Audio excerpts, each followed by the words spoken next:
కృష్ణా తీరంలో నివసించే ఓ కుటుంబంలో ఆఖరి కోడలిగా వచ్చిందంట ఈ పొలి అనే ఆవిడ.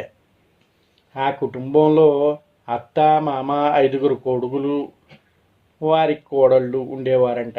ఆ 5గురు కోడళ్లతో ఆఖరి కోడలి పొలి అంటే అత్తకి ఏమాత్రం ఇష్టం ఉండేది కాదంట. అత్తగారు ఆమెకి భక్తి శ్రద్ధలు ఎక్కువే, కానీ ఆమెని మించిన భక్తురాలు ఎవరు లేరు అనుకుంటూ ఉండేదంట.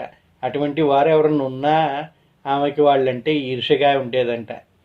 ఈ పొలి అనే అమ్మాయి చిన్నప్పటి నుంచి కూడా భక్తి శ్రద్ధలతో దేవుణ్ణి ఆరాధిస్తూ ఉండేదంట. ఆమె కన్నా ఎక్కువ భక్తిగా పూజలు చేస్తూ ఉండటంతో ఈ అత్తగారికి ఆమంటే పడటం కాకుండా ఆమంటే కోపం పెరిగిపోయిందంట.